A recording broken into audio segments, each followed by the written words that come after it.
coração. Jesus está chamando, só em Jesus encontra. Glória a Deus. Estamos dando início em mais um programa Sintonia com Deus. Hoje é domingo, Escola Bíblica Dominical. Você é o nosso convidado especial nesta manhã, para junto louvar e engrandecer o nome do Senhor. Queremos agradecer a Deus pela sua vida, pelas nossas vidas. Mais um dia de paz, em nome de Jesus. E hoje nós temos um grande trabalho também ali na 15 do Guará 2, no estacionamento, nos carros. Você é o nosso convidado especial nesta manhã. E nós vamos estar orando a Deus agora, exclamando que Deus venha nos abençoar. Nosso irmão Davi estará orando a Deus agora, em nome de Jesus. Amém. Senhor, meu Deus, meu Pai, muito obrigado, Deus, por esse dia. Somos gratos a Ti, meu Senhor, pela Tua misericórdia que alcança as nossas vidas, meu Pai. Agradecemos a Ti pelo Teu Filho Jesus, que entregou a vida em nosso lugar, e por isso podemos estar aqui louvando e exaltando o Teu nome, meu Pai. Que essa manhã possa ser de acordo com a Tua vontade, que a gente possa crescer em conhecimento e o Senhor possa continuar guiando os nossos passos pelo caminho que leva a Ti, meu Pai. Somos gratos a Ti e pedimos que o Senhor encontre as nossas vidas e faça uma mudança permanente nelas, meu Pai. Pedimos e desde já te agradecemos, em nome de Jesus, amém. Glória a Deus, né? Que coisa boa. Vamos estar louvando a Deus, culto de louvor e adoração ao nosso Deus, né?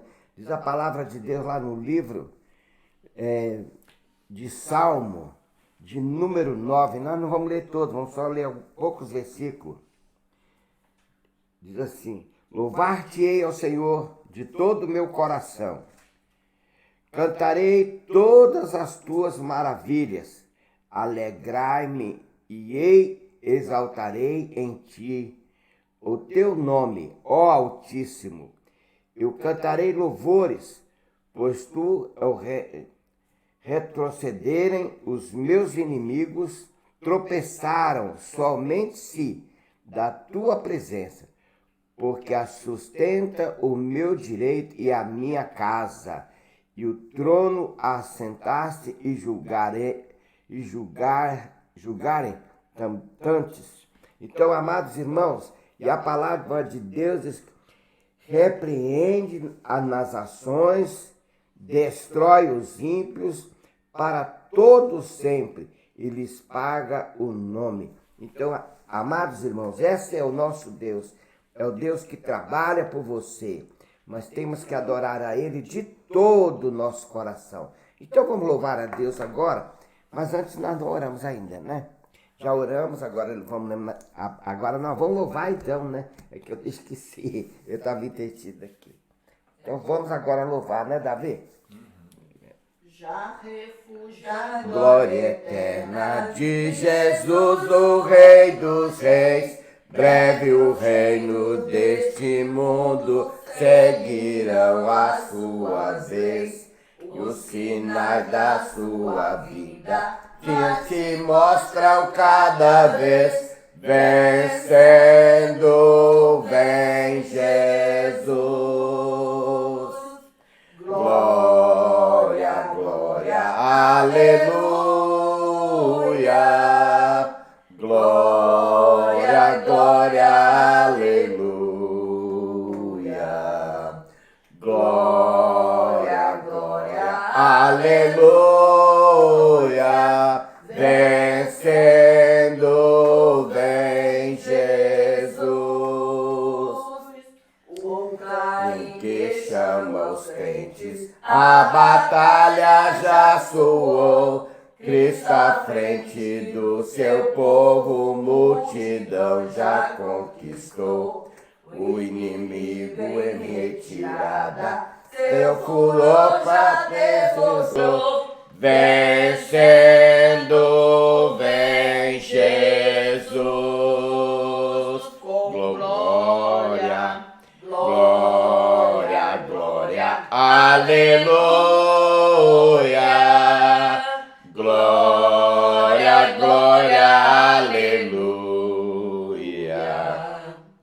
Glória, glória, aleluia.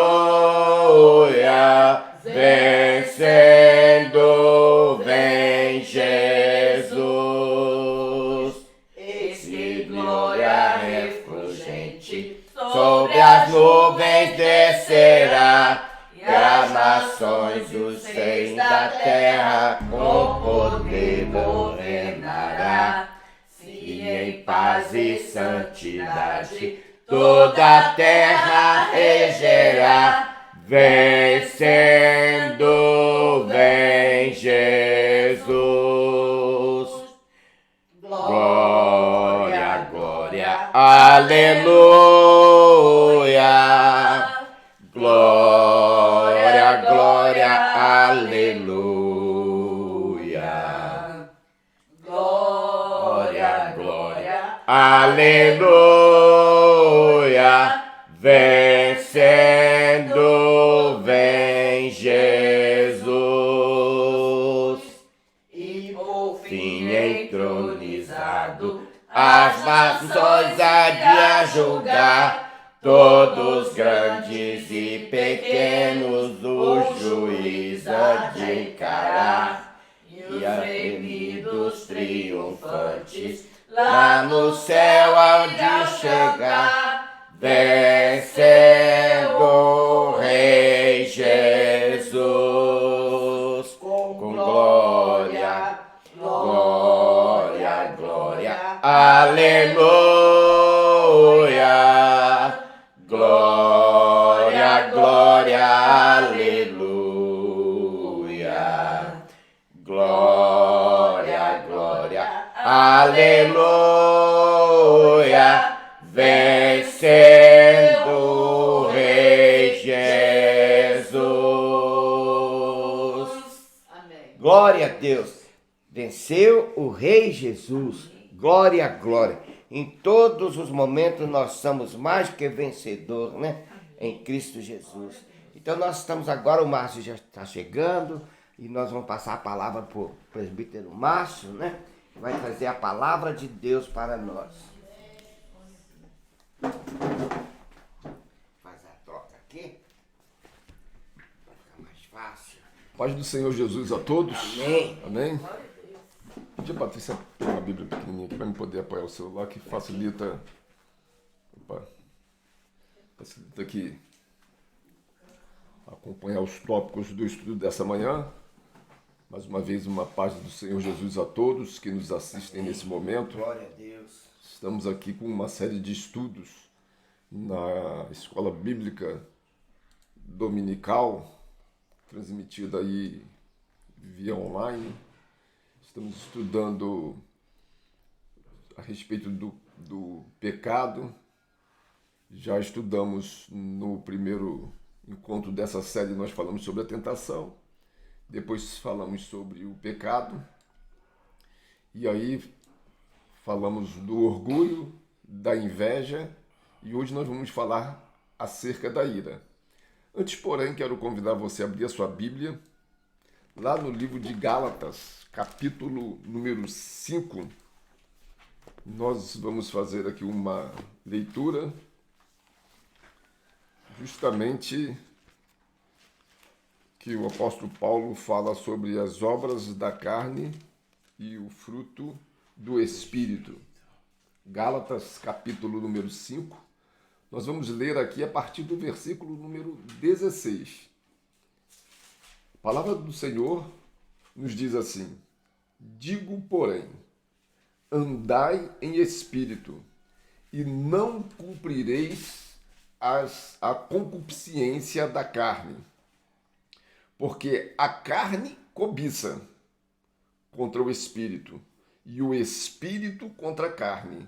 E estes opõem-se um ao outro, para que não façais o que quereis.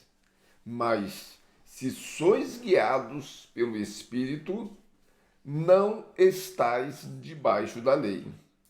Porque as obras da carne são manifestas, as quais são prostituição, impureza, lascívia, idolatria, feitiçarias, inimizades, porfias, emulações, iras, pelejas, dissensões, heresias, invejas, homicídios, bebedices, glutonarias e coisas semelhantes a estas, acerca das quais vos declaro, como já antes vos disse, que os que cometem tais coisas não herdarão o reino de Deus.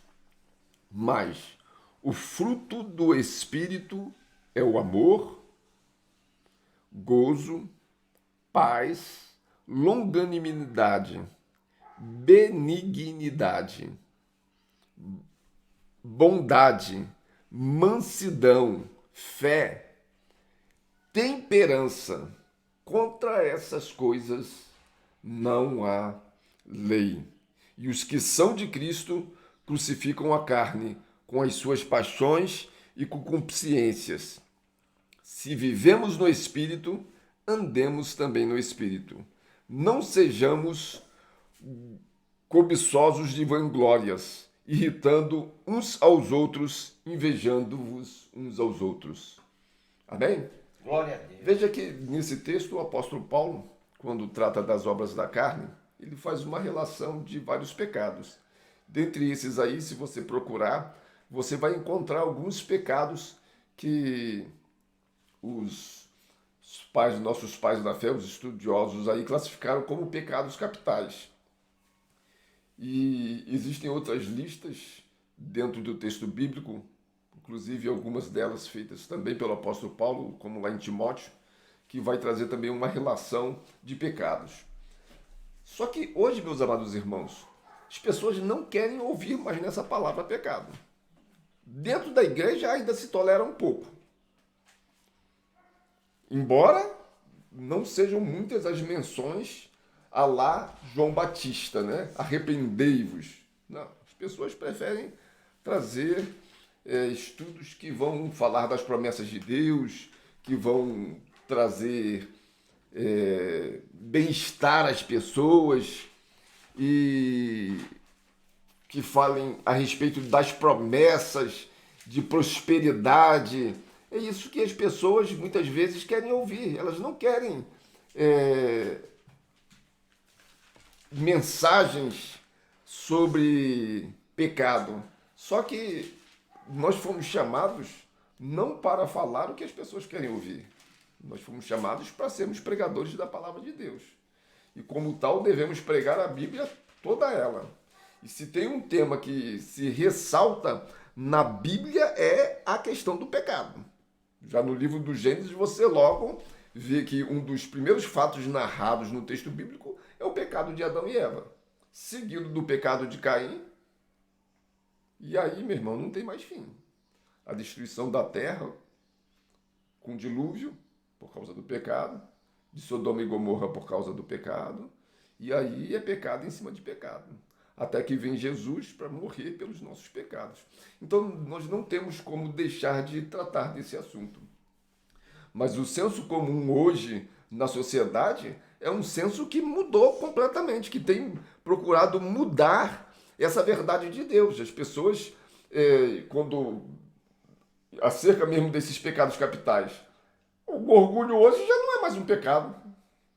Uma pessoa hoje que é orgulhosa, ela é até incentivada a ser superior às demais. As pessoas querem aparecer, querem ter destaque. Quantas vezes nós não passamos até mesmo nas próprias igrejas e vemos lá um outdoor bem grande, e em vez de estar escrito um versículo bíblico ou Jesus salva, tem a foto lá do líder máximo da igreja. Cuidado, porque isso muitas vezes pode colocar essas pessoas numa posição de superioridade. O apóstolo Paulo mesmo disse que não pregava a si mesmo. Infelizmente hoje tem muitas pessoas aí que estão pregando a si mesmas. E isso pode configurar ou pode demonstrar aí a presença do orgulho, porque na sociedade que vivemos hoje, a pessoa se sobrepor, fazer uma propaganda de si mesmo, isso daí pode ser até vantajoso para fins de colocação de emprego e outras coisas mais. Muitas vezes as pessoas começam a aparecer muito aí na mídia porque estão interessadas num cargo público, serem candidatas. Quer dizer, é o que exige isso daí. Hoje, inclusive, parece que houve uma inversão.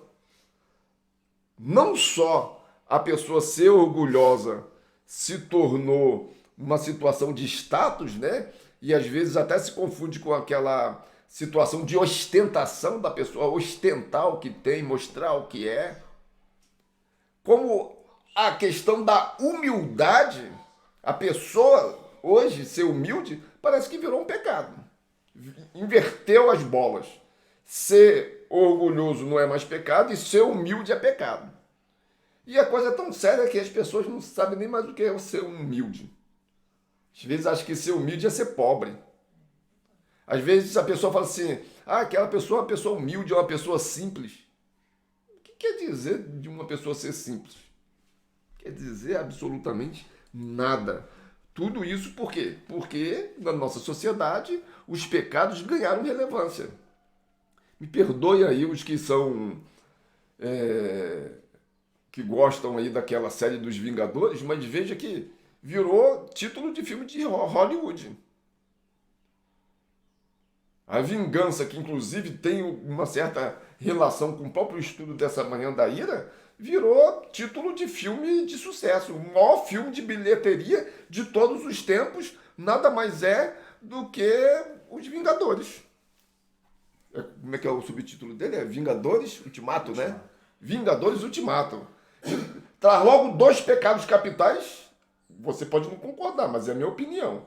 Traz logo 2 pecados capitais logo estampados. O orgulho, com Thanos, ser melhor do que todos, ser o maioral, quer dizer, se coloca na posição de Deus. Foi ou não foi a proposta que Satanás fez para Eva no Jardim do Éden? O dia que você comer dessa fruta, você vai ser igual a Deus. Thanos virou Deus. É um pecado capital. E o outro pecado capital é a ira. Inclusive, um dos super-heróis são movidos pela ira. Hulk. Enquanto David Denner, né, enquanto uma pessoa humana, ele é uma pessoa calma, uma pessoa ali quietinha na dele, mas quando ele começa a ficar irado e com raiva, sai de perto. Foge porque vai virar um monstro. Os pecados hoje não são mais pecados. Hoje o próprio sistema que rege a maior parte dos países democráticos, o capitalismo, é um grande incentivador do outro pecado capital, a avareza. Provavelmente é, inclusive, o próximo tema de estudo da semana que vem, a avareza. As pessoas não são avarentas, elas apenas estão sendo poupadoras, né? Somos investidores, né?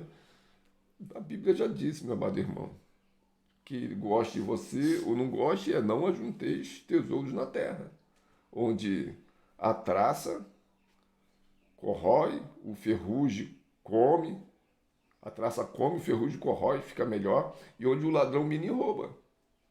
Mas não, as pessoas investiram aí bilhões, milhões em bolsa aí, muitos perderam, outros vão ganhar, e assim vão se tornando cada vez mais avarentas, no melhor estilo tio Patinhas.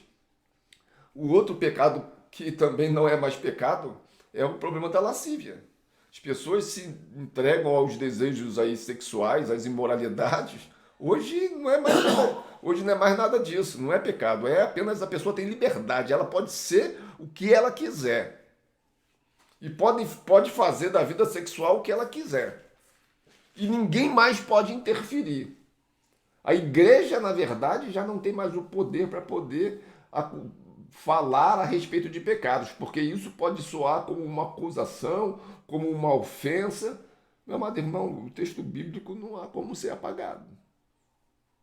A vida de moralidade sexual é uma vida que leva ao pecado. E não adianta, as consequências que o pecado traz não podem ser apagadas. Agora, se tem um pecado que dentro da igreja ninguém quer ouvir falar, é o pecado da glutonaria. Porque a sociedade, ela deturpou o sentido dos pecados, e aquilo que era uma conduta pecaminosa, ela já simplesmente disse que não é mais pecado. E se tem um pecado dentro da igreja que as pessoas não acham que é pecado, é comer demais.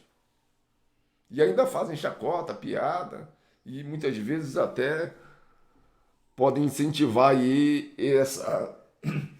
essa conduta de glotonaria. Outro pecado também que eu estou mostrando, utilizando esses 7 pecados capitais, mostrando que hoje as pessoas já não consideram eles mais pecados. O outro é a preguiça.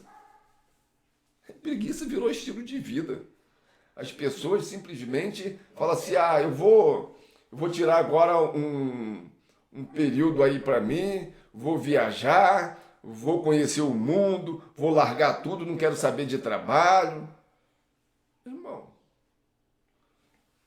felizmente não tem como fugir da máxima do apóstolo Paulo. Aquele que não trabalha, é bom também que não coma, né? Mas é só para poder mostrar e para poder levar você a refletir a respeito dessa questão, que é a questão do pecado. Às vezes é difícil a gente tratar desse tema e trazer reflexões a respeito desse tema, uma vez que a própria sociedade rejeita esse tema e nos leva a esse sentimento de não querer ouvir falar sobre isso, de não querer pensar a respeito de que as nossas condutas podem, de fato, trazer prejuízos para nós. Isso é pecado. Não adianta. Pode colocar o pecado debaixo do tapete, pode querer esconder o nome dele, pode querer desfigurar ele, pode querer dar outro nome a ele, mas ele continuará produzindo as suas consequências. Culpa, medo, ansiedade, destruição e morte na vida das pessoas. As pessoas nunca andaram tão ansiosas. Será por quê? Aí você talvez possa dizer, você está querendo me dizer que é por causa do pecado? Não tenha dúvida. O que não se pode, muitas vezes, é as pessoas fazer uma generalização. Não estou dizendo que toda ansiedade é produzida por causa do pecado. Mas que o pecado produz ansiedade, isso você não deve ter dúvida. E a ansiedade vai produzir, o pecado vai produzir a culpa e a culpa vai produzir a ansiedade. Você não tem como eliminar a culpa do pecado. E não tem como eliminar a culpa da ansiedade. Uma coisa vai levando a outra coisa desenfreadamente. Nós precisamos entender que, para poder lidar com essa situação do pecado, o mal tem que ser cortado pela raiz. Se nós não cortarmos o mal pela raiz, o problema não vai ser resolvido. Meu amado irmão, a palavra de Deus deixa muito clara que nós fomos chamados para sermos santos. Veja que o problema do pecado é tão sério e tem essa ideia de que o pecado ele não é tão ruim assim, não tem como vencê-lo, que falar de santidade parece que é justamente que é o errado. As pessoas estão tão acostumadas a viver e ver o pecado que parece que quando você fala para uma pessoa ser santa, virou uma coisa fora de moda, é religiosidade. Você pode dar o nome que você quiser, de religiosidade ou não. Mas que o texto bíblico diz, seja santo porque eu, vosso Pai, sou santo, isso daí está escrito no texto bíblico. E há uma série de incentivos dentro do texto bíblico de que nós devemos fugir do pecado, e para fugirmos do pecado temos que buscar a santidade. Inclusive o texto bíblico diz, meu amado irmão, que sem santidade ninguém verá a Deus. Se você não quer ser santo, é porque não quer ver a Deus. Se nós quisermos combater o pecado, temos que começar pela tentação, que foi o primeiro tema de estudo aqui. Nós falamos acerca da tentação. E o texto de Gênesis, capítulo 4, versículo 7, nos dá uma noção adequada, não só a respeito da tentação, mas também a respeito do pecado. que é um dos primeiros pecados narrados no texto bíblico, que é o pecado de Caim. Veio a narração do pecado de Adão e Eva, e depois, em seguida, no capítulo 4, no capítulo 3, né, o pecado de Adão e Eva, e no capítulo 4 vem o pecado de Caim. E o próprio Deus, ele se volta para Caim e diz o seguinte para ele, ó, se procederes bem, não é certo que você vai ser aceito? E essa é a primeira parte do versículo. Se você proceder bem. Aí na segunda parte do versículo ele diz, se todavia procederes mal, olha o que diz o texto, o pecado jaz à porta. O pecado ele sempre vai estar na porta lá esperando você abrir para ele entrar. O que diz o texto bíblico? O que Deus diz para Caim? O seu desejo vai ser contra ti, mas a ti cumpre dominá-lo. Essa aí é a ideia a respeito do pecado. Só que o que acontece é que, mesmo na sua situação embrionária, ainda antes mesmo dele ser formado, na questão da tentação, as pessoas querem se justificar. Muitas pessoas, quando cometem o pecado e falam sobre a tentação, dizem, porque a tentação é mais forte do que eu não posso, eu não tenho como resistir. Meu irmão, eu quero lhe dizer que essa não é a versão da Bíblia. 1 Coríntios capítulo 10, versículo 13, o apóstolo Paulo vai ensinar que não vos sobreveio tentação que não fosse humana. Percebe que não existe tentação que seja acima da minha força e da sua força? E o próprio texto bíblico ainda diz mais ainda. Diz que Deus é fiel e o próprio Deus não vai permitir que nós, eu e você, sejamos tentados além das nossas forças. Então essa história de que o indivíduo peca porque o pecado é mais forte que com ele, é pura conversa fiada. Conversa para boi dormir. Porque o texto bíblico de Coríntios diz, pelo contrário, juntamente com a tentação, vai vir o livramento, de sorte que possais suportar. E ainda mais, a respeito da tentação, nós ainda naquele estudo, nós trouxemos ainda Hebreus, capítulo 4, versículo 15, que diz que Jesus foi tentado em todas as coisas à nossa semelhança, mas ele não cometeu pecado. E segue o texto de Hebreus 2, versículo 18, dizendo justamente pelo fato de Jesus ter sido tentado e tudo, e ter conhecido a tentação na sua maior força, na sua maior profundidade, ele foi tentado, não pecou, e por isso ele é poderoso para socorrer todos nós que somos tentados. Então, essa ideia de que as tentações são acima das nossas forças não podem prosperar. O que a Bíblia nos orienta a respeito da tentação é um dos temas principais do Novo Testamento e está muito bem resumido nos dizeres de Mateus 26, versículo 41. Vigiai e orai para que não entreis em tentação. Essa, inclusive, foi a orientação de Jesus ao ensinar os seus discípulos a orar. Ele disse, não nos deixes cair em tentação, mas livra-nos do mal. Meu amado irmão, nós devemos estar o tempo todo vigilante para não cairmos em tentação, porque a tentação vai gerar o pecado. O problema do pecado, lá em 1 de João, capítulo 1, versículo 8, diz que é um problema universal. Se dissermos que não temos pecado nenhum, a nós mesmos nos enganamos, e a verdade não está em nós. E isso é complementado por Romanos 5,12, porque por um só homem entrou o pecado no mundo, e pelo pecado a morte. Assim também a morte passou a todos os homens, porque todos pecaram. Esse é o ensinamento bíblico. Todos pecaram e separados estamos da glória de Deus.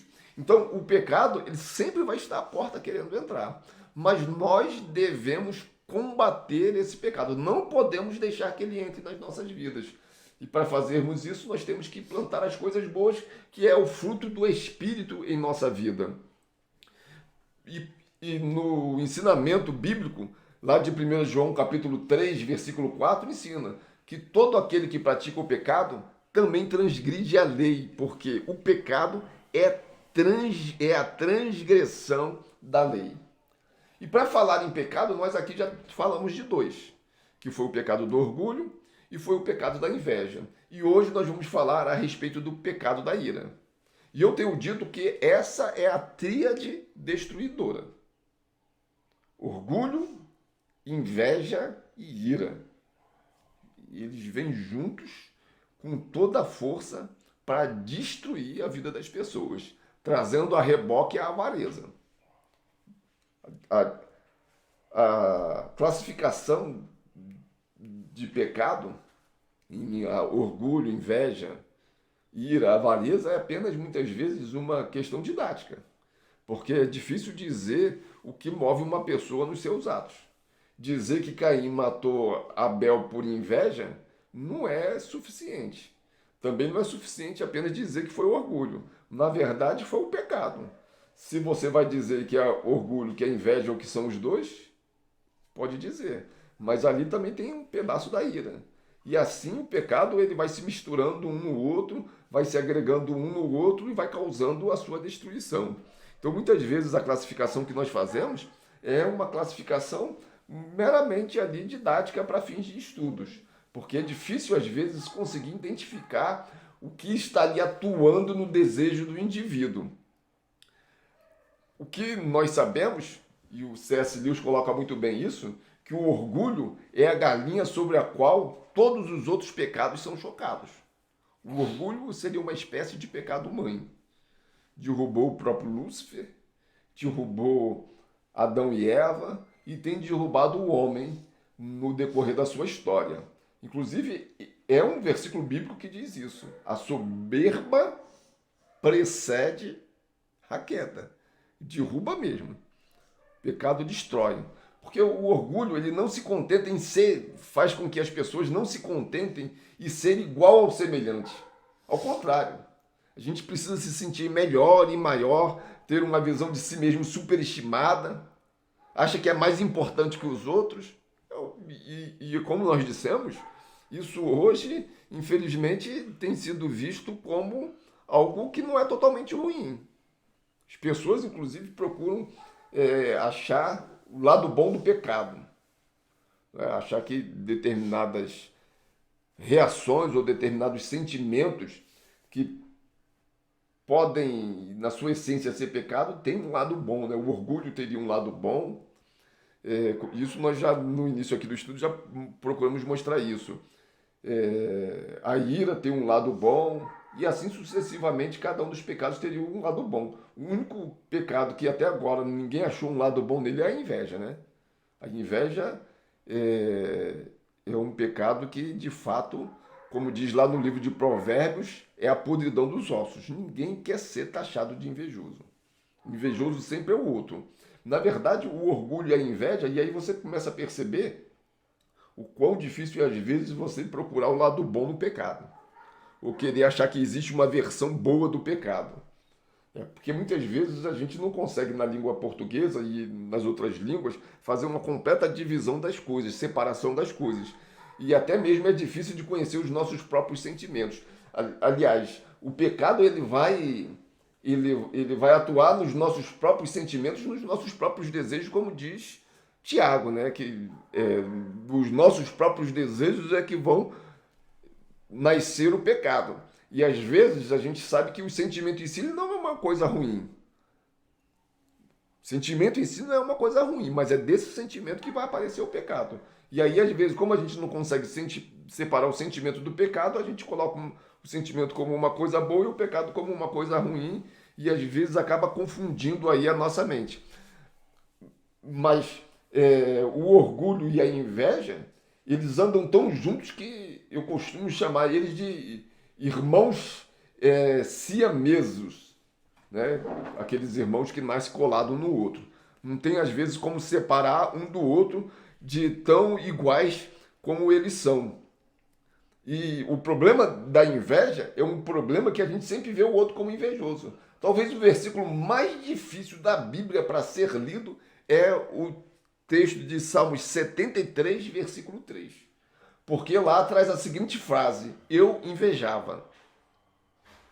Acho que o único indivíduo que assumiu que era invejoso é o Asaf lá. Ele diz claramente: eu invejava.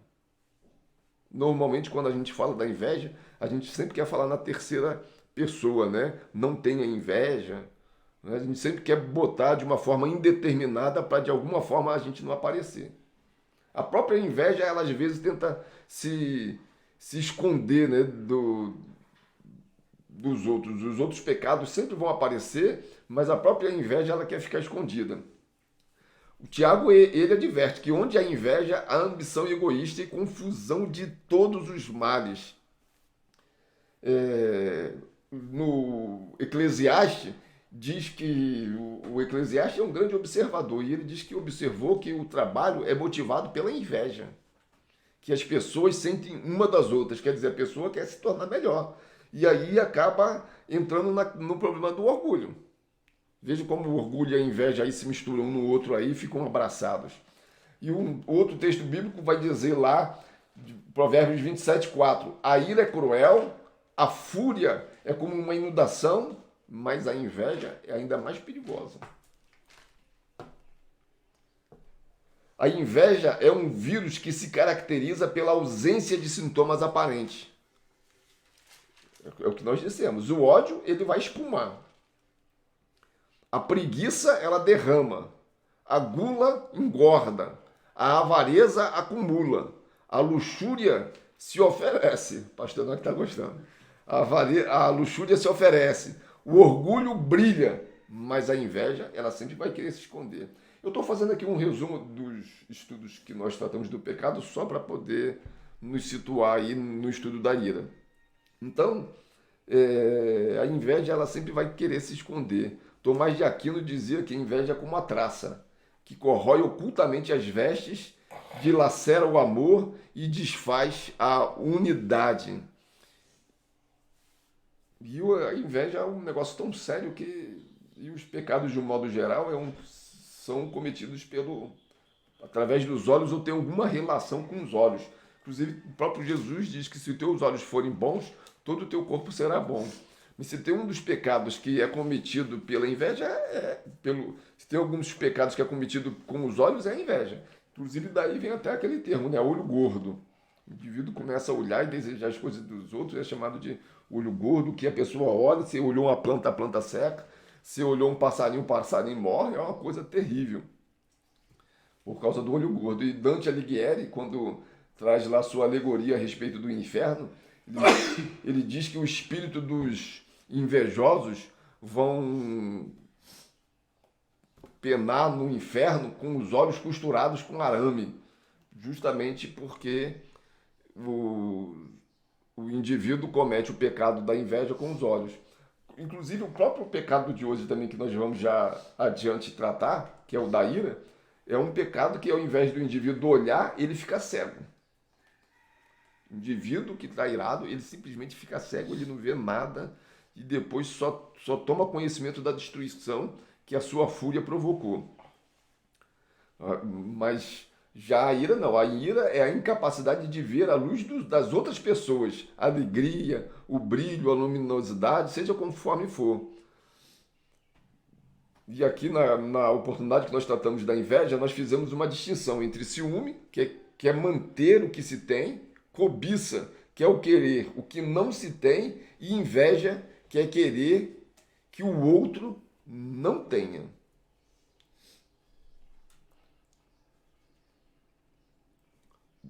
Um dos caminhos da inveja não é a pessoa melhorar a si mesma. Em vez das pessoas quererem melhorar a si mesma para se tornarem dignas, não, elas querem destruir o outro. E aí vem aquela frase horrorosa acerca da inveja. Quando um amigo é bem-sucedido, alguma coisa morre em mim. Não é nem o inimigo não, hein? O amigo. Se o amigo é bem-sucedido, alguma coisa morre em mim. E aqui veja que, como eu tenho procurado explicar aí pelos estudos que nós fizemos, os pecados eles estão ligados uns aos outros. Já falamos aqui a ligação que existe entre o orgulho e a ira, eles estão ali como que abraçados, mas veja que também a ira, ela tem uma raiz lá na inveja. Na semana passada, quando falamos sobre a inveja, nós dissemos que o ódio provocado pela ira se apazigua facilmente, mediante a reparação. Mas o ódio nascido da inveja não se amansa nem admite um pedido de desculpas, mas ainda irrita-se com os benefícios recebidos. Então, o ódio, que é um sentimento destruidor, que causa angústia na pessoa, ele pode ter a sua origem tanto na ira, da pessoa ficar irada, mas pode também ter uma raiz na própria inveja. E esse que é produzido pela inveja, ele não costuma ser apaziguado facilmente, não. Vimos que uma das formas de nós combatermos a inveja é com o amor. Aliás, o amor, ele é um remédio, e o exercício do amor, ele é um remédio que combate os pecados, é uma virtude que combate os pecados. E lá nos dizeres do apóstolo Paulo, o amor não é invejoso. Mas voltemos aqui para o tema do nosso estudo desta oportunidade, né? Que é o problema da ira. E há diversos textos bíblicos que nos trazem esclarecimentos. A nossa intenção com essa série de estudos a respeito dos pecados é basicamente trazer os textos bíblicos e colocar para você. Se você perceber, nós não temos trazido aqui grandes pareceres da nossa parte. O que nós temos procurado fazer é selecionar alguns textos bíblicos a respeito da ira, a respeito da inveja, a respeito do orgulho e a respeito de cada pecado capital e trazer. E quando muito trazemos o comentário de um grande estudioso.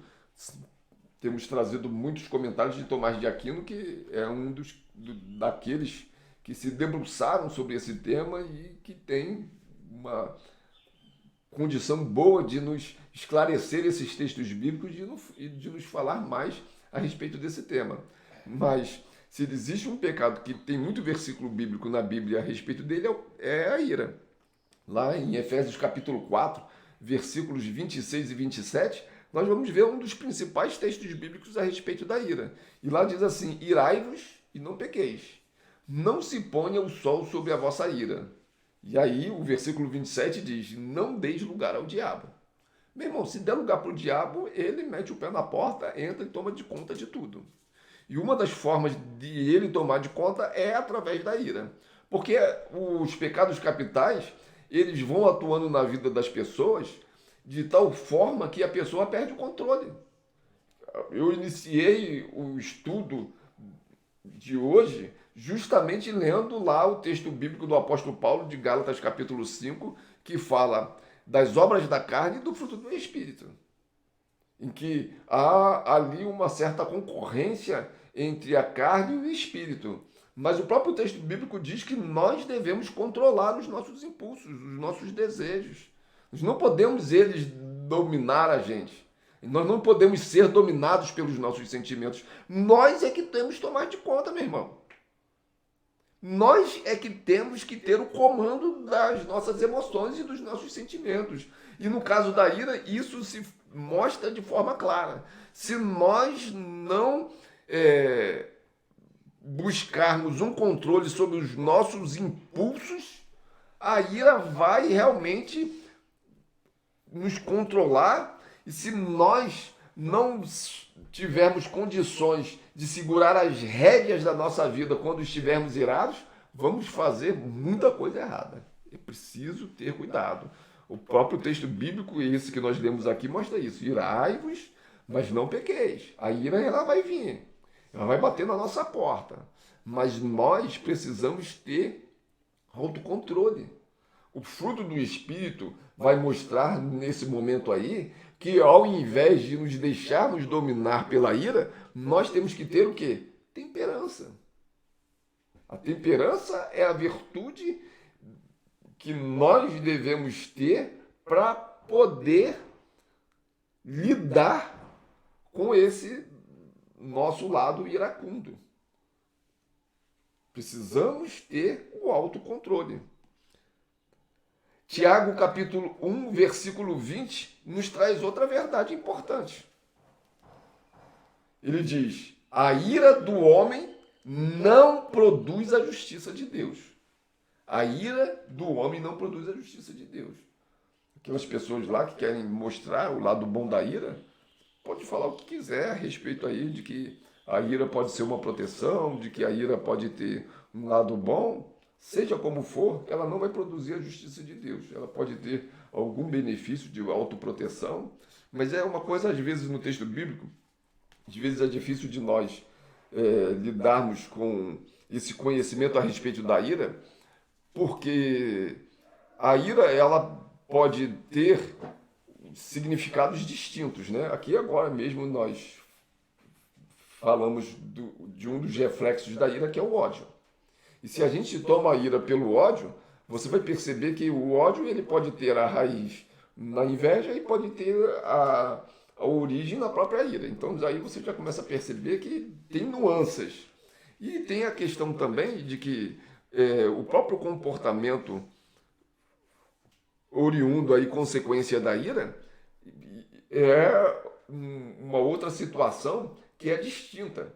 Porque você pega uma pessoa humana que tem a raiva, que tem ali um acesso de fúria, isso é uma coisa. Por quê? Porque a pessoa humana, ela tem lá a sua moral, tem a sua ética, tem a sua própria forma de ser. Agora, se você transfere essa reação de uma pessoa irada para um animal, a coisa já muda.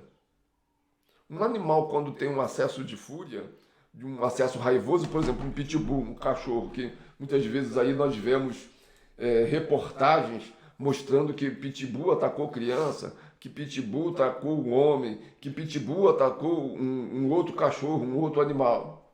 Irmão, a forma de agir de um cachorro é diferente de uma forma de agir de uma pessoa. Nós não podemos comparar alhos com bugalhos. Pessoas são pessoas, porque pessoas, elas têm a sua moral, elas têm a sua ética, elas têm a sua consciência. E os animais, nós sabemos que são totalmente diferentes de nós. Os animais são um conjunto lá de feixes biológicos lá e agem mais como uma reação. Não necessariamente eles vão pensar com a consciência que uma pessoa pensa. Conhecedor do bem e do mal, como nós somos, os animais não são, definitivamente. Então, nós sabemos que tem essa diferença. Se nós imaginarmos da mesma forma, nós em relação a Deus, da mesma forma que procuramos aqui traçar um paralelo entre o homem e um animal e um cachorro, nós também podemos perceber que a forma e a consciência de Deus é uma e a do homem é outra. Então, quando você vê o texto bíblico falando da ira de Deus, evidentemente que a ira de Deus não quer dizer a mesma coisa que a ira do homem. E isso se torna às vezes complexo, porque às vezes as pessoas querem justificar, dizer que a ira é uma coisa boa, justamente dizendo que Deus também se ira.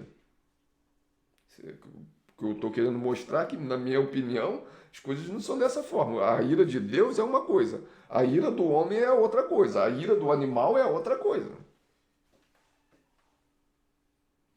Não sei se você está entendendo, mas, na minha opinião, Deus, ele é santo, Deus é amor, Deus tem uma misericórdia infinita e uma das essências de Deus é a justiça.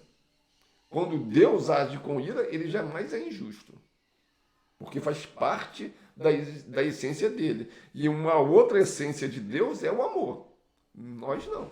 Muitas vezes nós vamos agir irados e vamos ser extremamente injustos. Por quê? Porque queremos apenas proteger a nós mesmos. Queremos proteger a nossa família, queremos proteger o nosso patrimônio e às vezes nós agimos em nome da justiça, mas por conta da ira somos injustos.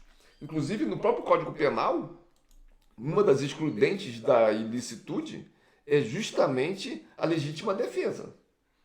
O indivíduo que age irado pelo Código Penal, ele age em legítima defesa, e muitas vezes ele age irado. Uma das análises que vão ser feitas nesse momento é se ele agiu com excesso. Porque a ira faz o indivíduo agir com excesso, ou seja, com injustiça. E aí o indivíduo é punido pelo excesso. Ele é punido pelo excesso. Então, nós precisamos observar isso. Precisamos perceber que a ira do homem é diferente da ira de Deus. Porque Deus é justo, mas nós não somos justos e muitas vezes vamos muito além. E tem um versículo bíblico lá no livro de Provérbios, no capítulo número 27, que traz uma ideia bastante interessante a respeito da ira. E esse texto de Provérbios 27:3 vai dizer: pesada é a pedra e a areia é uma carga, mas a ira do insensato é mais pesada do que uma e do que outra. Perceba que uma pessoa que é dominada pela ira, uma pessoa que passa até a ter um problema psicológico por conta da ira, ela começa a se tornar escrava da ira. E é isso que o pecado faz. O pecado escraviza as pessoas. O pecado acorrenta as pessoas. O pecado, aqui como nesse texto de Provérbios procura mostrar, ele faz com que as pessoas comecem a levar um peso nas suas costas. Inclusive no livro O Peregrino, o autor lá, ele procura mostrar, ele ilustra o pecador justamente como alguém que carrega um peso nas costas.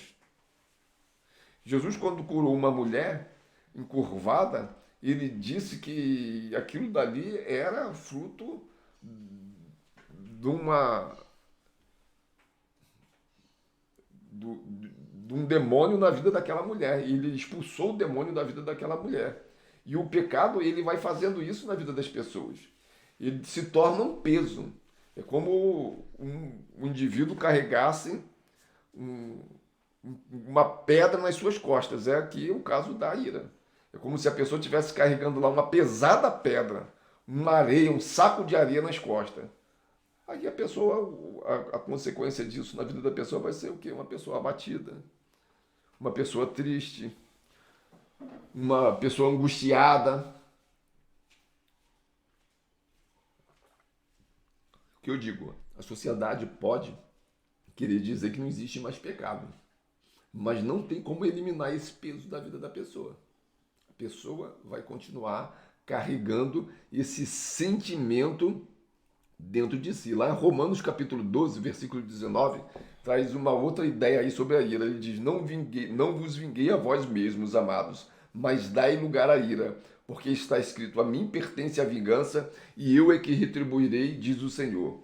Conforme nós havíamos tratado aqui, um dos problemas da ira do homem é que ela é desmedida. As pessoas não conseguem fazer a retribuição equivalente. Aquela retribuição que tem lá no livro de, salvo engano, Números, né, e também em Deuteronômio, olho por olho, dente por dente, né, que já vem de um código mais antigo ainda, código de Hammurabi, que a retribuição deveria ser equivalente. Isso não deu certo, justamente porque as pessoas, quando vão fazer a retribuição, quando vão se vingar, movidos pela ira, elas vão muito além. Porque, como já foi dito por um autor, a ira, ela cega. A pessoa fica completamente cega. Uma época atrás, aí eu li numa revista, salvo engano foi a revista Veja, fez uma entrevista com vários homicidas, né? Foi em vários presídios do Brasil e entrevistou, perguntando por que as pessoas matavam.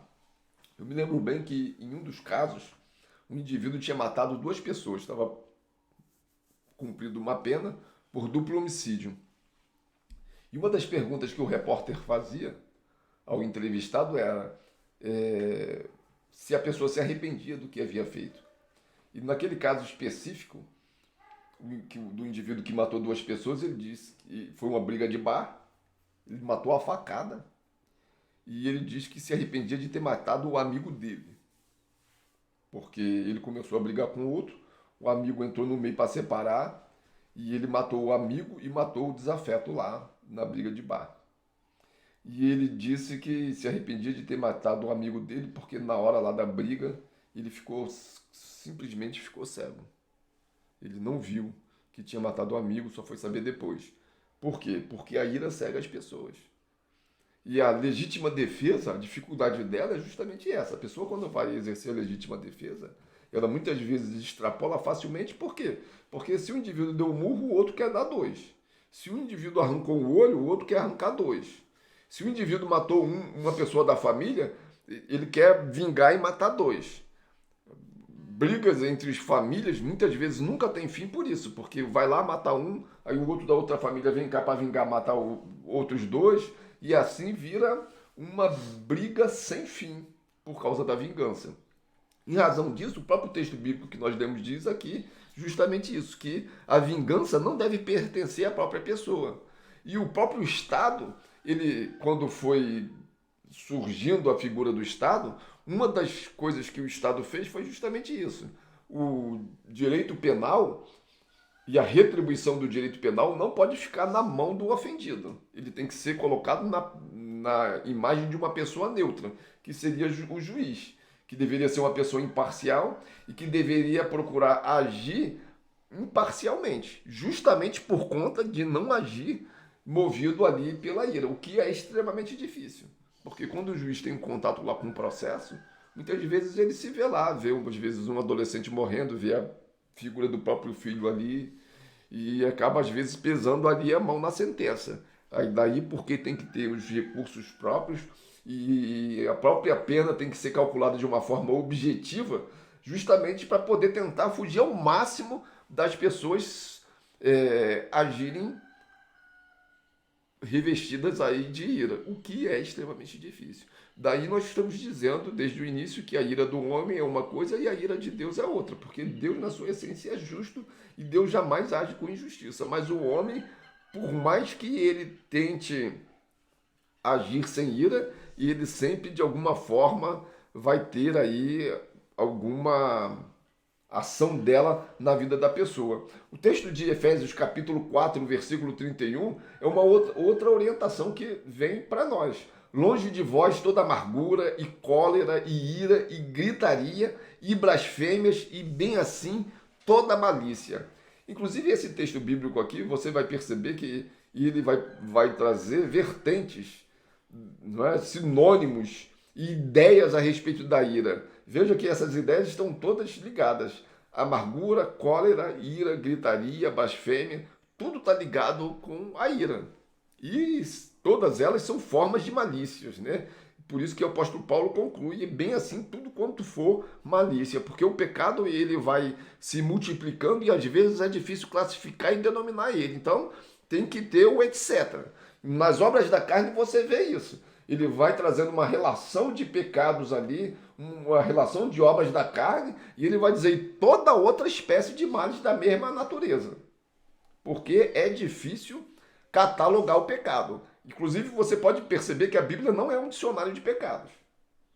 Houve uma época em que a igreja tentou fazer lista de pecado, não pode ver televisão, não pode fazer isso, não pode... É uma coisa extremamente difícil. A Bíblia não traz catálogo de pecados. A Bíblia ela traz apenas exemplos, ela traz situações. A Bíblia ela traz uma série de explicações, de conceitos, para poder nos conscientizar. Mas trazer um dicionário, catalogar pecado, igual você tem no Código Penal, matar, roubar, furtar, a Bíblia não traz isso. Mesmo nos 10 mandamentos, você talvez possa estar dizendo, mas e os 10 mandamentos? Os próprios 10 mandamentos é uma síntese. É uma síntese da lei. E a lei que você encontra lá no livro de Números, Deuteronômio, é porque o próprio Estado de Israel estava surgindo como nação e ele precisava se organizar. Então, a ideia ali não é uma ideia de catalogar os pecados, mas apenas de o Estado estar se formando e as coisas estarem ali se oficializando. Então, o homem ele precisa realmente de ter uma relação dos crimes. Mas uma coisa é crime e outra coisa é pecado. A gente precisa deixar bem uma coisa separada da outra.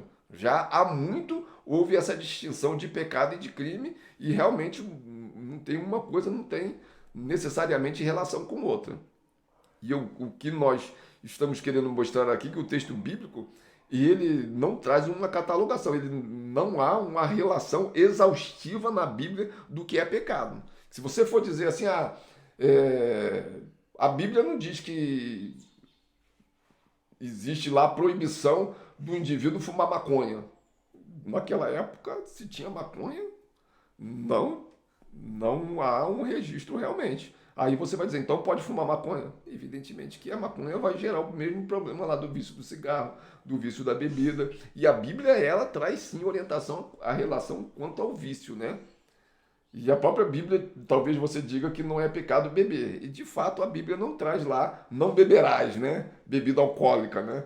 E se fosse trazer, aí tem aquela discussão em que as pessoas falam que tem determinadas bebidas, como a cachaça, que tem um teor alcoólico maior, e tem outras que, como o vinho, podem ter alguns vinhos que têm teor alcoólico menor, e algumas pessoas já saem em defesa dizendo que o vinho que Jesus multiplicou não tinha teor alcoólico. Quer dizer, você vê que a coisa vai se enraizando aí, mas na essência o que a Bíblia traz a respeito do pecado é a questão aqui que nós estamos colocando lá do apóstolo Paulo, das obras da carne e do fruto do Espírito.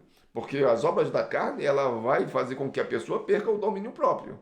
É o mesmo texto lá do livro de Gênesis. Se você proceder bem, você vai ser aceito. Mas se você poder proceder mal, você vai ser reprovado, porque o pecado já aporta. E isso aí vai se aplicando na ideia toda de pecado. E o problema da bebida é justamente essa. Realmente, o texto bíblico diz, não há uma reprovação direta na bebida alcoólica. Mas vejam o que a Bíblia diz. Não vos embriagueis com vinho onde há dissensão, mas enchei-vos do Espírito Santo. E há uma série de recomendações bíblicas que dizem das consequências nefastas, perigosas, horríveis que a bebida causa na vida das pessoas. Precisa de ir longe. É só você ver aí o tanto de acidente de trânsito que é provocado pela bebida. O homem, de um lado, incentiva, faz propaganda para o indivíduo beber, e na mesma propaganda tem que dizer, mas se você beber, não dirija porque você pode matar o outro. Mas não tem jeito, o indivíduo continua bebendo e dirigindo. E é o problema. O direito penal não tem como lidar com essa situação. Vai dizer que o indivíduo que bebeu matou o outro por vontade própria, com dolo ali? Aí vem uma discussão enorme. As pessoas que bebem não são punidas, e as famílias daqueles que perderam seus entes queridos querem que essas pessoas sejam consideradas criminosas, e aí vem um grande debate, e a sociedade, por um lado, dá liberdades, mas por outro lado, enfim, não conseguem lidar com essa situação. Mas aqui você veja que o apóstolo Paulo, quando ele vai tratar aqui da ira, ele traz várias vertentes dela: amargura, cólera, gritaria e blasfêmias. Não por outro motivo que o Tomás de Aquino, um grande filósofo da igreja lá do século, acho que 13, né, 1200 ali, entre 1200 e 1300, ele trouxe algumas características da ira. E ele, quando trazia essas características do pecado capital, quando falamos aqui da própria inveja, nós trouxemos várias citações de Tomás de Aquino. Ele chama de filhas, né? Filhas da inveja, filhas da ira, e aqui ele traz algumas filhas da ira. E esse próprio texto de Efésios aí vai mostrar isso aí, algumas filhas dessa ira. Uma dessas filhas da ira, trazidas por Tomás de Aquino, é o insulto. Uma forma de violência verbal na qual o interlocutor visa ofender ou agredir moralmente o atacado, atingindo algum ponto fraco para humilhar o outro. Então, uma pessoa, às vezes, que está ali dominada pela ira, às vezes ela não vai desferir um golpe na pessoa. Às vezes ela não vai bater na pessoa, não vai querer matar a pessoa, mas vai querer humilhar essa pessoa, ofendendo ela verbalmente, e muitas vezes isso tem a sua raiz lá na ira. É por isso que quando uma pessoa ela está com muita raiva, com muita ira, ela precisa de ter cuidado. Ela não pode, muitas vezes, querer ali, naquele momento, ali movida pela ira, falar. Porque quando ela fala, ela acaba se excedendo. E quando ela acaba se excedendo, ela acaba indo além. Às vezes a pessoa ela foi ofendida, essa ofensa gerou uma injustiça nela, ou ela viu uma outra pessoa sendo ofendida, essa ofensa gerou uma ira de justiça nessa pessoa, viu outra pessoa sendo ofendida, e aí ela quer sair em defesa dessa pessoa, mas ela vai agir movida pela ira. E quando ela age movida pela ira, uma das vertentes que tem aí é o insulto. Começa a xingar, começa a humilhar outra pessoa. E a nossa sociedade aí criou até uma forma de proteção contra essa forma de insulto aí, que é chamado os danos morais. Os danos morais aí, vai surgir aí, justamente aí muitas vezes por conta disso, porque a pessoa às vezes movida para ira, ela acaba se excedendo e dando uma resposta que é uma resposta inadequada. E isso daí pode gerar uma outra resposta inadequada na outra pessoa. As brigas de trânsito muitas vezes surgem daí. A pessoa vai lá dar uma fechada na outra, a pessoa fica irada e dá outra fechada na outra, e aí vira uma briga de trânsito, e aí vai para as vias de fato, e a pessoa já às vezes armada, ou às vezes mesmo ali na própria brutalidade, ali bate na outra. É a presença da ira, meu irmão. Temos que ter cuidado. Inclusive tem um versículo bíblico de Provérbios, capítulo 15, versículo 1, que é bastante apropriado para nós quebrarmos esse elo malicioso que a ira gera. O indivíduo provoca o outro movido da ira dá a sua resposta. Qual é essa resposta? Aí Provérbios diz. O Provérbios ensina, diz, a resposta branda desvia o furor, mas a palavra dura suscita a ira. E não é apenas no campo da comunicação verbal, das próprias atitudes. Muitas vezes a gente tem que agir com paciência, com moderação, com temperança, porque a nossa ira pode despertar a ira, o furor de uma outra pessoa. Tem um filme, inclusive, aí, que é um filme antigo, que é um dia de... Como é que é? Um dia de fúria. Quando eu dou esse estudo aqui na casa de recuperação, eu costumo até passar esse estudo. Eu costumo até passar uma cena desse filme. Assim também eu gosto também de passar uma cena lá do filme do Hulk, né? Ele começa lá, a ira dele vai sendo despertada, e quanto mais ele fica irado, mais o Hulk fica forte. E isso aí é o problema. A ira de uma pessoa gera a ira da outra pessoa, que em resposta vai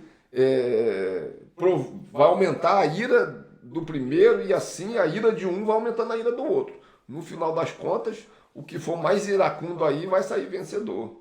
E o resultado final, na verdade, muitas vezes não tem nenhum vencedor, só tem vidas destruídas, vidas ceifadas, famílias chorando os seus mortos, não é? E muitas vezes até contando aí as consequências que esse pecado vai causar. E esses insultos que a ira vai gerando aí são extremamente problemáticos. Eu outro dia estava lendo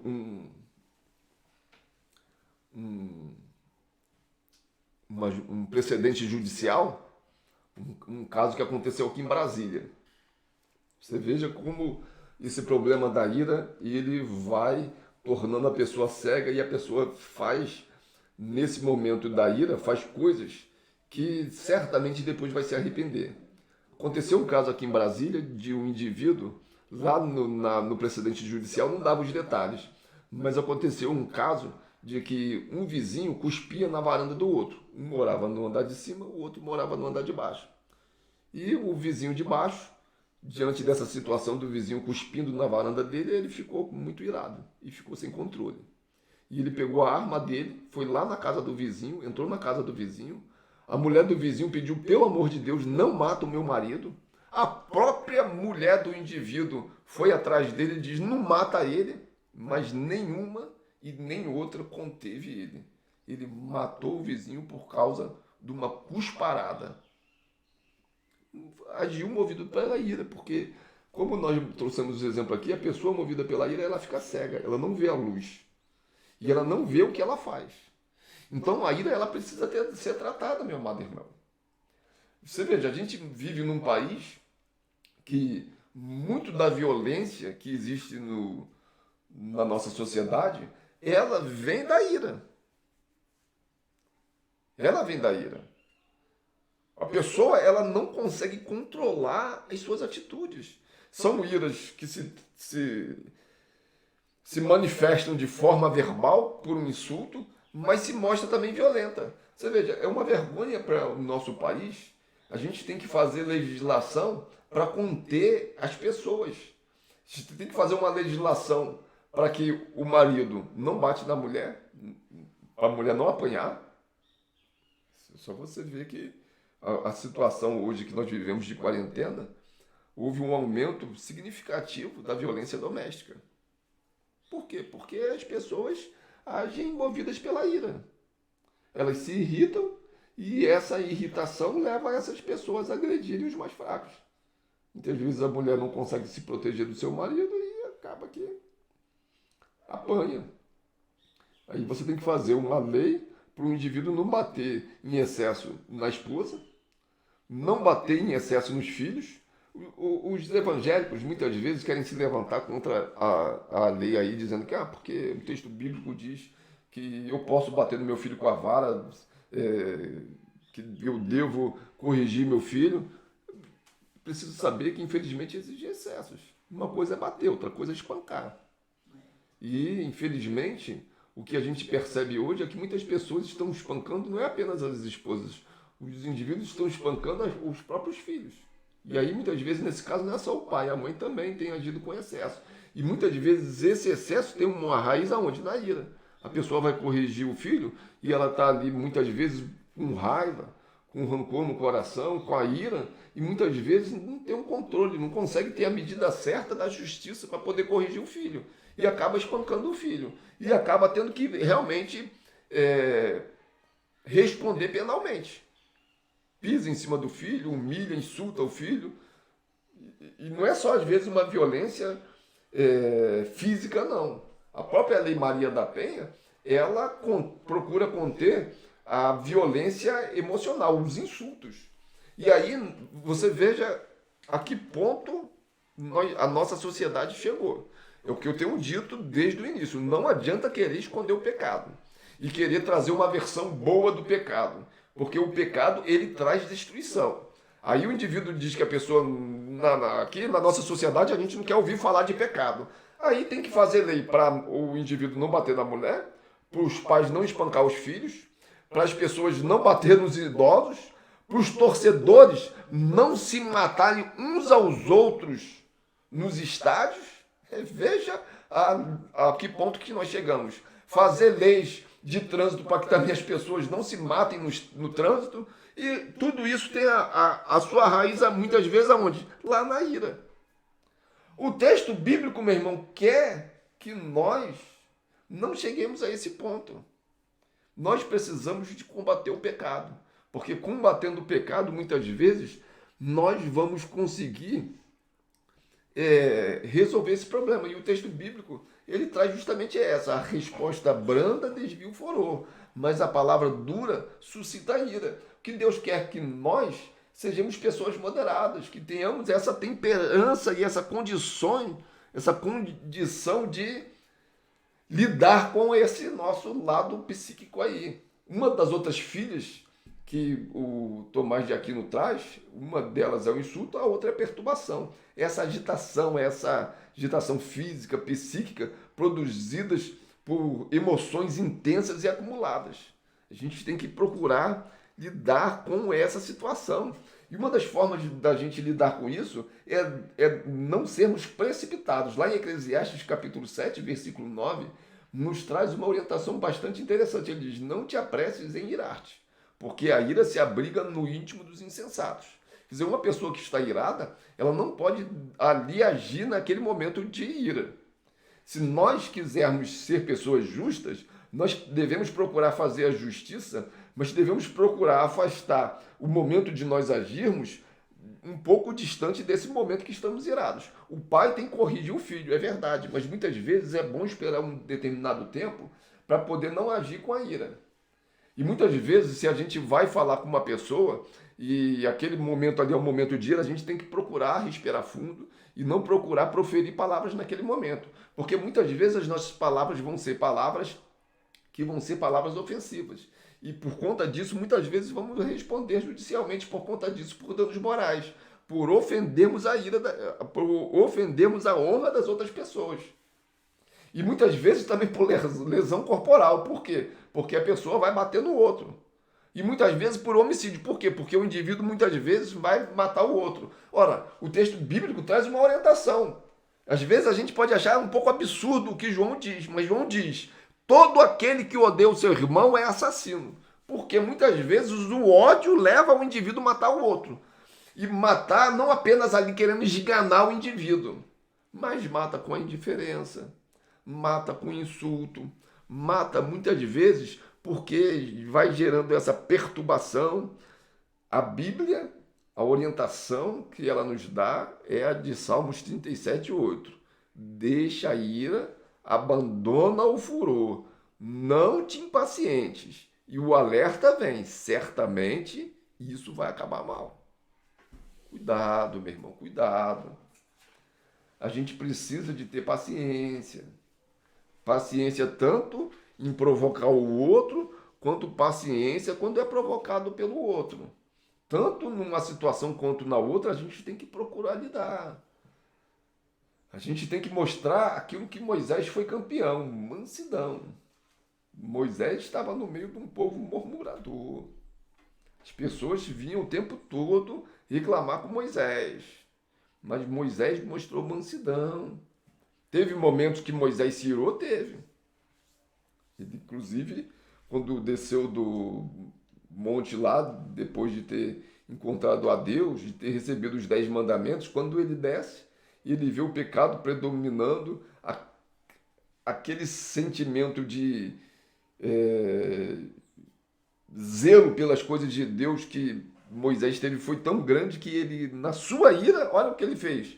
Quebrou as próprias pedras lá do mandamento que ele recebeu das mãos de Deus.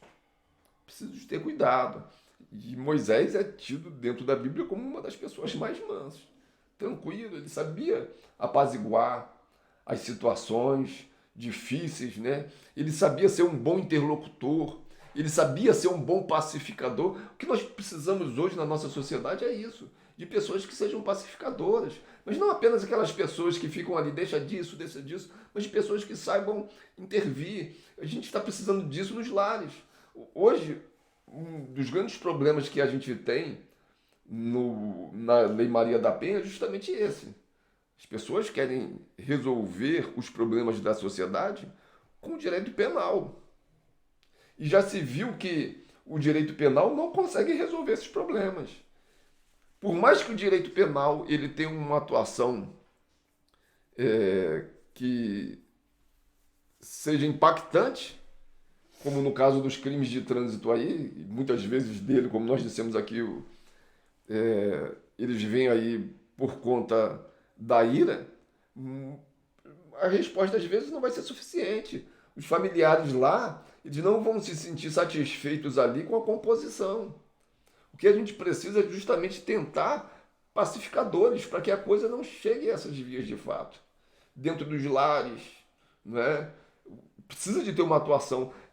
A igreja precisa desempenhar o seu papel de pregar o evangelho. O evangelho, ele é acima de tudo pacificador.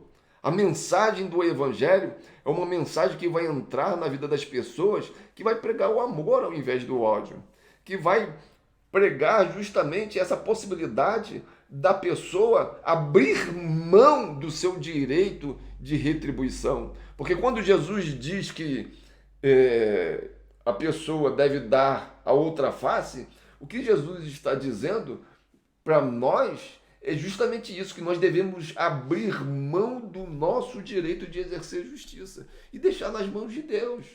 É isso que nós devemos aprender. Isso é o amor. O amor é justamente nós procurarmos não agirmos movidos pela ira. É esse que é o incentivo, que é o incentivo do texto bíblico. E aqui já no livro de Salmos diz isso, olha, poxa, deixa a ira. Não age ali movido pelo furor. Olha, não seja impaciente, tenha calma. Tenha calma. Uma outra filha que Tomás de Aquino traz aqui, já estamos aqui encerrando, né, esse estudo, é o clamor. Ele vai dizer lá que o clamor, queixa ou crítica em voz alta, reclamação, gritos, tumultos de reprovação, quando a ira extravasa de uma pessoa para um grupo como se fosse uma entidade viva. Ou seja, uma das situações aí é a pessoa fica aquela gritaria, aquela confusão, aquilo que hoje as pessoas costumaram de dizer de fazer barraco, né, aquela baixaria. Muitas vezes a pessoa ali está agindo movido pela ira. O que o ensinamento bíblico vem ao encontro é justamente deixar isso. Outra filha da ira é a rixa, é a briga, é a desordem, é a contestação, o tumulto. A rixa tem ligação com o orgulho, ou seja, você vê muito isso aí nas brigas de rixa aí,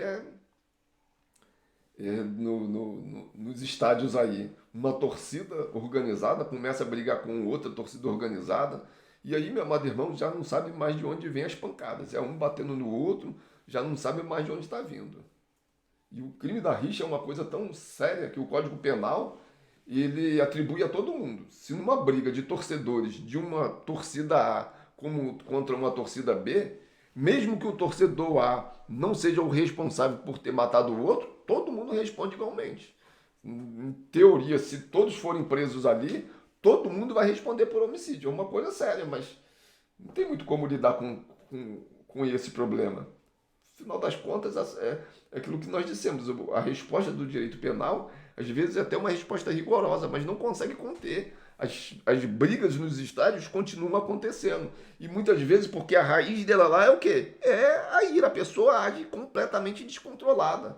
Quando nós vemos essas cenas aí das brigas de estádios aí, os torcedores aí matando os outros a paulada, a sangue frio, é uma coisa simplesmente horrorosa. As pessoas ficam completamente cegas. Nós precisamos combater aí o pecado aí na sua origem, para que não se chegue a essa situação. Lá no livro de Provérbios, capítulo 29, versículo 22, diz: o homem irado provoca brigas, e o gênio violento comete muitos pecados. Então, se a pessoa não se preocupa em ser dominado pela carne, cuidado, porque isso não vai acabar bem. Nós devemos ser dominados pelo Espírito Santo de Deus. O que nós devemos combater, as obras da carne, elas devem ser combatidas com o fruto do Espírito. Agora eu pergunto para você nessa oportunidade: é possível você comer um fruto sem que alguém plante ele? Sem que alguém cuide dele? É notório que qualquer fruto ele precisa de ter uma semente. Você vai lá, ou uma semente ou uma muda, dependendo da espécie. Mas alguém precisa de ir lá, de plantar, de regar, de podar, de cuidar para que aquele fruto possa nascer. As pessoas, elas querem ter o fruto do Espírito, mas não querem plantar isso nas suas vidas. Meu irmão, deixa eu lhe dizer aqui uma coisa para você. Se você não plantar o fruto do Espírito na sua vida, o que vai acontecer é que a erva daninha da carne lá, ela vai tomar de conta de tudo. Chega numa propriedade que não está sendo cuidada. Você vai ver o mato alto, você vai ver a erva daninha alta, você vai ver lá um monte de praga, barata, mosquito da dengue, não é? Lá poça d'água, escorpião, toda espécie de males vai ter ali de doenças. Por quê? Porque ele está abandonada de qualquer jeito. E muitas vezes as pessoas hoje querem passar essa ideia de liberdade. Isso não é liberdade. Isso é desordem. Isso é completamente a destruição sendo implantada na vida das pessoas. Então, quando nós cristãos falamos a respeito do pecado, não significa dizer que nós queremos controlar a vida das pessoas, que nós queremos impor abstinências na vida das pessoas. Não, o cristianismo não é uma religião de abstenção, de abstinência.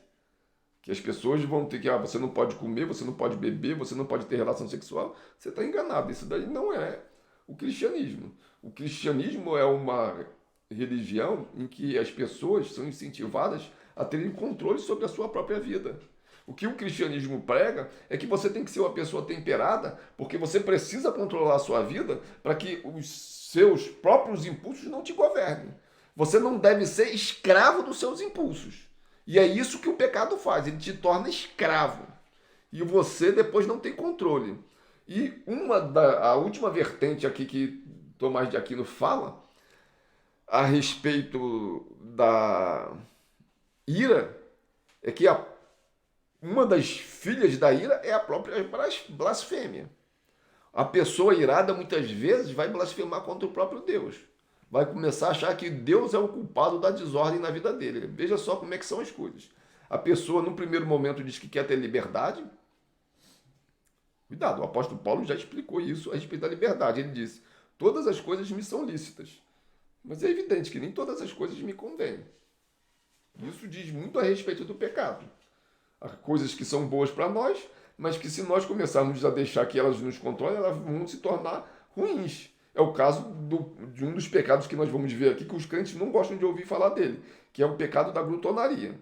O pecado da glutonaria pode levar a problemas de saúde da pessoa e a pessoa perde completamente o domínio da própria vida dela e acaba se tornando um pecado.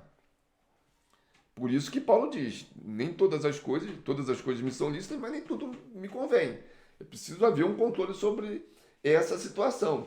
E o problema é que as pessoas elas vão perdendo o controle da vida delas por conta de deixar a porta aberta, o pecado entra, o pecado toma de conta, o pecado se instala e depois ainda blasfema contra Deus, dizendo que Deus é injusto. A pessoa não plantou aquela semente da temperança. A pessoa não plantou a semente do fruto do Espírito. E depois quer colher o fruto do Espírito. Não vai colher o fruto do Espírito. Vai ser destruído pela obra da carne. A obra da carne vai se instalar e vai trazer a destruição. E o culpado disso não é Deus. Deus, inclusive, avisou. Ele avisou Caim, falou assim, cuidado, Caim, o pecado está aí à porta querendo entrar. Se você deixar, ele vai entrar e vai te dominar. E aí depois a pessoa vem contar aí os males aí, querendo buscar um responsável, e muitas vezes quer dizer que Deus é o responsável a respeito disso. Lá no Salmos capítulo 4, versículo 4, diz assim, quando vocês ficarem irados, não pequem contra o Senhor. Quando forem se deitar, ouçam sua consciência e se aquietem. E aquietem-se.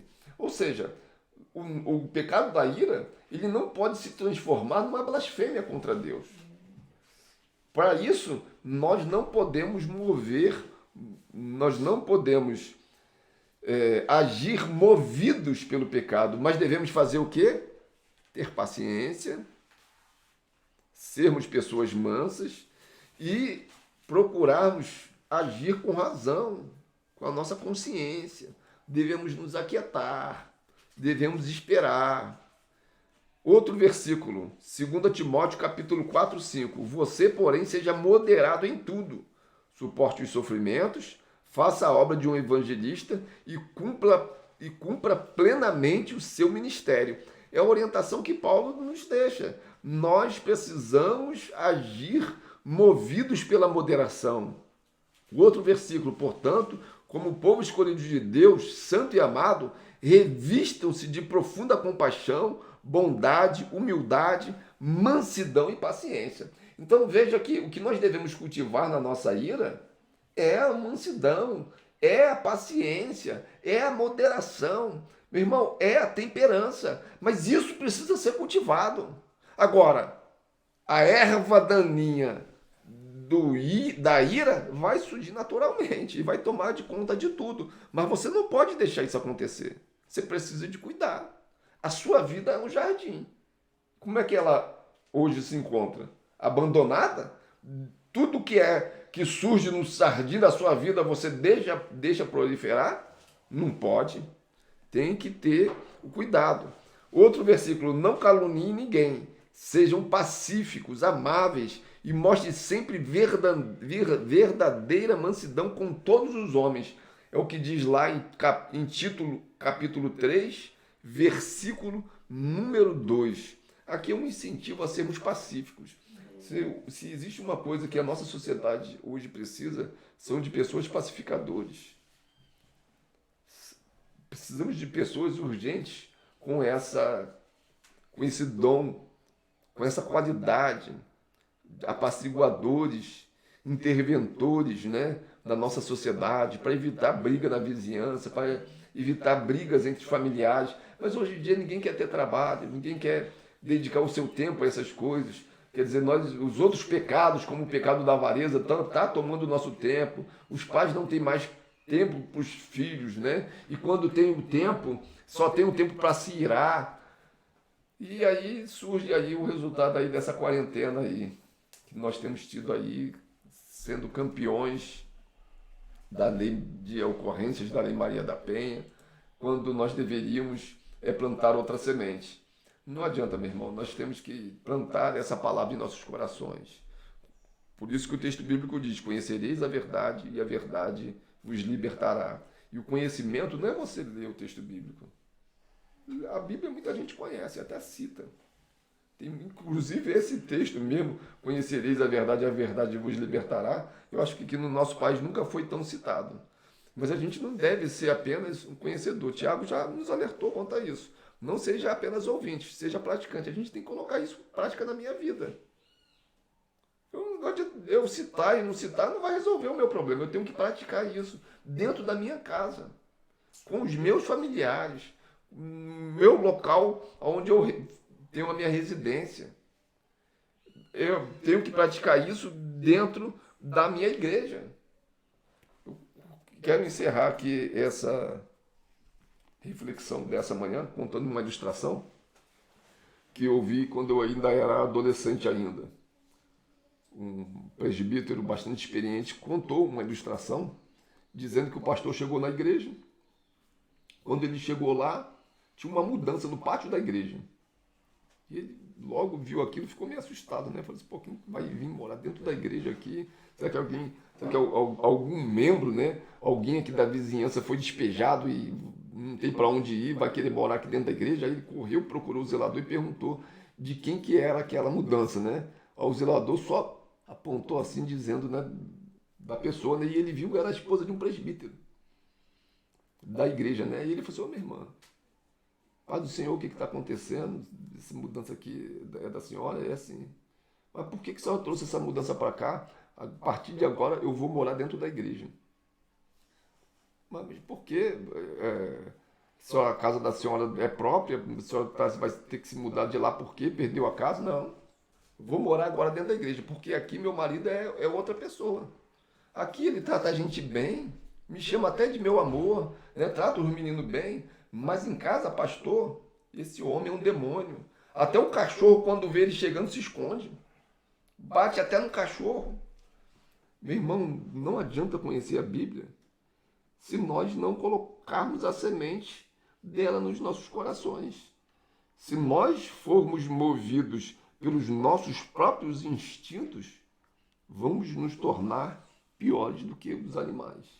E um dos pecados que vai embrutecer cada um de nós é o pecado da ira. Cuidado. Ainda hoje permanece válida a palavra que Deus disse a Caim: o pecado jaz à porta. O teu desejo será contra você, mas a ti compete dominá-lo. Que Deus te abençoe nessa manhã, nessa oportunidade, e que possamos a cada dia aprender a ter o domínio próprio. Vamos orar nesse momento. Pai querido, Pai amado, nós somos gratos a Ti pela Tua palavra, Senhor. Que ela possa fortalecer os nossos corações e nos capacitar a cada dia para que possamos andar de forma irrepreensível, como diz a Tua palavra, na Tua presença, Senhor.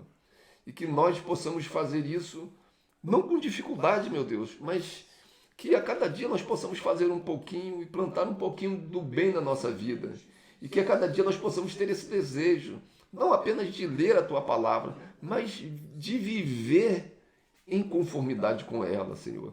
E que isso possa gerar um ciclo positivo nas nossas vidas, na vida dos nossos irmãos. Senhor, que ao invés da inveja imperar, que possa imperar o amor. Ao invés de imperar a ira, possamos nos tornar pessoas pacíficas e tratarmos uns aos outros bem, ao invés de nós fazermos fofocas, que possamos a cada dia falarmos bem uns dos outros, meu Pai. Ajuda-nos, ó Deus, a cumprir o mandamento do amor a cada dia, dentro dos nossos lares, na nossa vizinhança, na igreja, por onde passarmos, meu Pai, que nós possamos deixar um rastro que seja o rastro do amor, um rastro que seja um perfume agradável às outras pessoas, e que isso, ó Deus, possa glorificar o Teu nome, que as outras pessoas possam ver a Tua glória nas nossas vidas. É no nome de Jesus que nós oramos e pedimos a Tua bênção sobre nós, no nome de Jesus. Amém. Glória a Deus. Devolvemos a palavra ao pastor Enoque. Glória a Deus. Estamos mais um momento na presença de Deus, né? E quero te convidar você para o culto hoje às 18 horas. Que Deus esteja abençoando você, te dando a alegria de estar ali conosco. Você vai no seu carro, cada um dentro do seu carro, com o seu gel, com a sua máscara. E nós estaremos ali cultuando e louvando a Deus em nome de Jesus. E depois temos aqui o culto também, na live, né? Você é o nosso convidado especial. Estamos orando por você que está em seu lar, temos orado todos os dias, à noite, buscando a Deus, que Ele te dê essa bênção, essa sabedoria, e que Deus venha abençoar a sua vida nesta manhã, que ouviu essa palavra, né?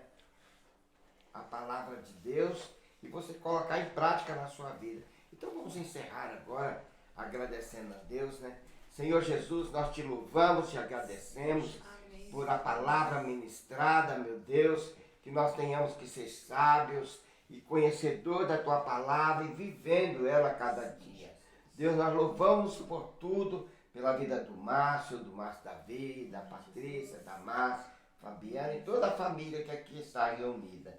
Que o Senhor esteja nos abençoando e nos dando, a Deus, fortalecimento espiritual a cada dia, para que nós possamos levar essas mensagens de paz, de bênção até o seu lar, e que você nesta manhã receba a bênção, receba a cura na sua vida, porque o Senhor Jesus tem as bênçãos para nós.